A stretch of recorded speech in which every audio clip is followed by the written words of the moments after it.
Lovelies, it's Jen here. It is Friday. Hooray! Morning. It is almost 8 o'clock. And I have been up so long that I swear I thought I was going to say it's like 10 or 11 o'clock or something normal. But no, it's almost 8 o'clock. Ridiculous. Anyways, it's almost 8 o'clock, and for today's video, I thought I would do a demonstration video on how to use a nebulizer because, as you know, Brighton is sick, so we have been needing to nebulize him every 3 hours and every 4 hours, and today probably every 4 to as needed for his rattles. He has bronchiolitis, which is similar, I guess, to bronchitis for adults, but it's for babies, caused by he does have some particles in his chest, but he also has some narrowing of the tubes. So we were prescribed a nebulizer. A nebulizer, for those that are watching, probably already know, but a nebulizer, this is hopefully going to help somebody that just got prescribed a nebulizer for either a baby or a kid or an adult, is a machine that you will get, and they will give it to you. It looks like this. It's pretty small, and it has a on-off switch and a spot to connect your tubing. That's about it. It's fairly simple. It plugs into the wall. And when they give you this, they give it to you because the albuterol inhaler, most likely, is not working well enough, and they don't want to have to keep you or your child in the hospital longer than necessary. So they often will prescribe a nebulizer if they have recurring breathing/lung issues, which is what we have. We have some kids with very severe asthma, so we keep a running order of oral nebulizing medicine on hand.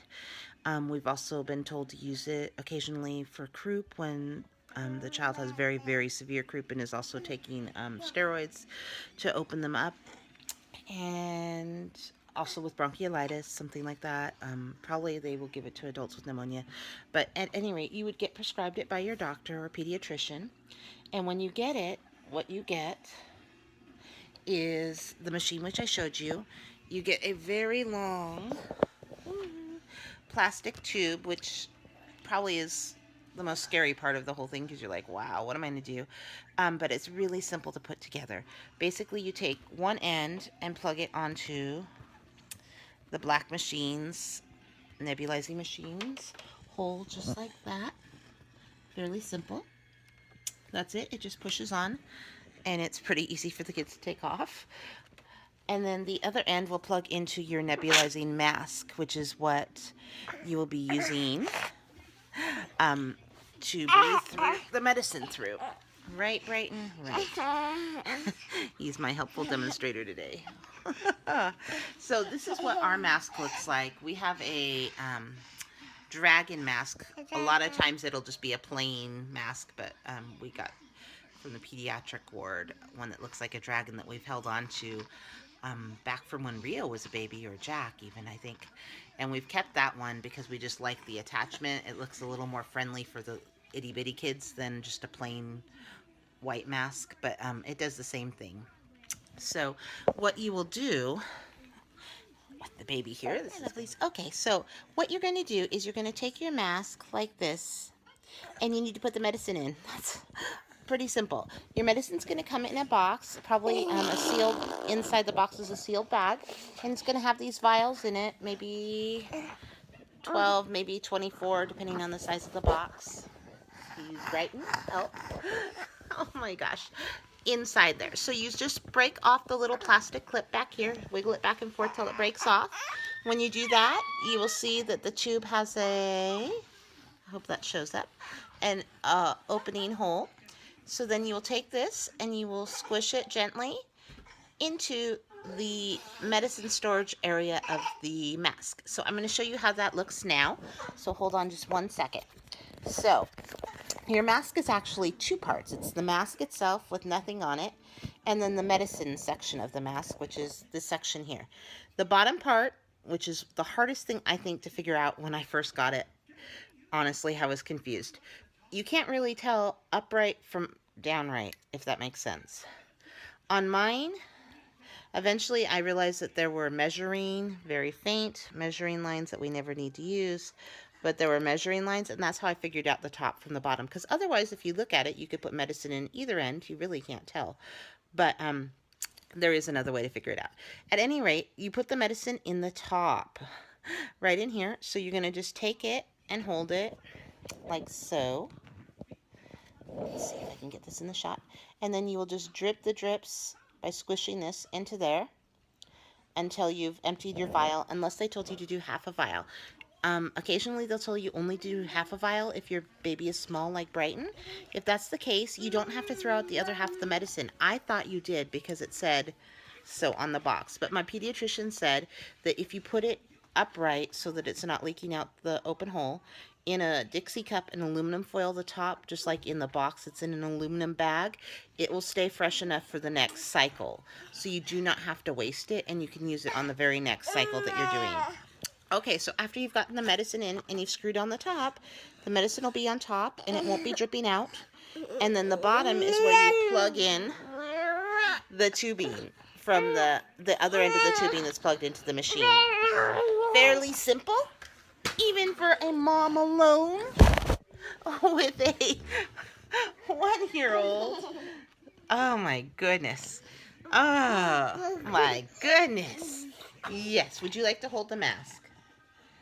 Oh, thank you for helping me demonstrate. So, yes, that's what we do. We put it on our face. Very good. Uh-oh, we dropped it. Hold on. Luckily, it doesn't leak out. Here, hold it. You want to hold it? Thank you. Yeah, that's the mask. So, you will just plug it in. Please ignore this terrible video. Oh my gosh. You plug it in like that, so the bottom part is plugged in. Oh, look, he's ready to go. And the top goes like that. And you put it over your baby's face, like he was demonstrating.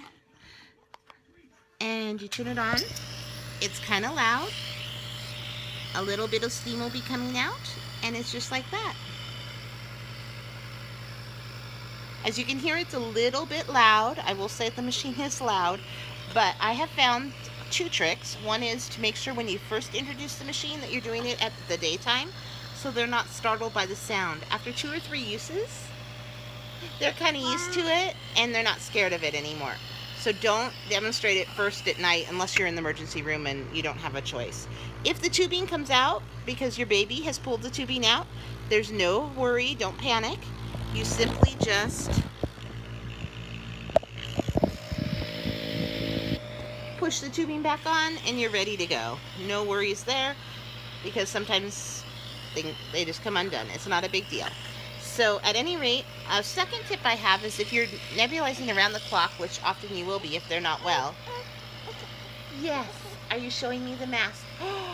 Yes, good job. There's no medicine in there right now for real because he had already done his nebulizing. So I'm going to attach a clip of the nebulizing he did earlier. So we're just demonstrating with an empty mask right now. Yes, thank you. So at any rate, what I was going to say is another tip I have is in the middle of the night, you don't need to wake your baby up or your kid to do the nebulizing. You can literally turn on the machine and nebulize them while they're asleep by holding the mask close to their face. As long as the steam is going up their nose and into their mouth, it doesn't have to be right on, and they can sleep right through it. I have found, especially for the little ones when they're really sick, they will just sleep because they're tired and they're finally getting rest. So I don't wake them up. I just let them sleep and do it. So that's a really good tip. Another tip is to make it a little bit fun for the kids. Let them hold the mask. It's okay. If it's not on perfectly straight, as long as the steam is getting into their mouth and nose, it's okay. So as long as it's, generally in the right vicinity, it's okay to let them play with it a little bit. It makes it a little less intimidating, a little more fun. And since it takes typically for half a vial about 5 to 7 minutes, and for a full vial, like I'd say 12 to 14 minutes, that can be a bit of a wait. So if they're an older child, you might want to have something they like on the TV during the day so they don't get bored, or an iPad. For a baby, like I said, let them play with the mask. Sometimes I'll give them a bottle or a pacifier so that they're drinking, and I'll just hold the mask here and here while they're doing that, and that works out okay too. Um, Whatever it takes to get the medicine in and to have them sit there for that time period, it really makes a difference in their health, and in their breathing. Oh, one other important tip that I don't know if they're going to tell you, but they get a little buzz from the medicine. And by buzz, I mean it's like they ate sugar. They get a little hyper for the first 5 or so minutes after they've had the medicine. So if they're asleep, you won't notice it, but if they're up and it's, daytime, you'll definitely notice that they will have a definite, once they're feeling a little better, maybe not the first 2 times you nebulize, but by the time you're starting to make a difference, you'll notice that they have an uptake of their energy for that first 5 minutes. So I'm going to go ahead and attach a couple videos and pictures so you can see what it looks like when I was actually nebulizing him this morning. And I hope everyone has a good Friday. Bye, lovely. And attach a quick clip of Brighton nebulizing just so you can, see what it looks like when he's actually doing it. But again, that is just how you nebulize. I hope that helps. I know that it is a stressful time when you have to use a nebulizer on a child. It is scary. They're not feeling well. You are very stressed out that they're having difficulty breathing. But actually, it's been a godsend for us because it has saved so many emergency room trips. We've been able just to take care of it ourselves over the night. And then if we need to, we can have a follow-up appointment with the doctor, to schedule another one in the daytime. But we haven't had to run to the emergency room because we have the medicine and we have the nebulizer at home, which is the exact same thing, minus maybe in intravenous steroids or something that they would be getting in the emergency room. So that is a major plus. So don't be afraid to use it. And if you have any questions, feel free to go ahead and ask them below in the comments. I hope that helps. And I hope it helped to see how you put it together. And like I said, I'm going to attach a clip of Brighton just using the nebulizer for a few seconds just so you can see what it looks like, as well as some pictures. And I hope that helps everybody. Bye.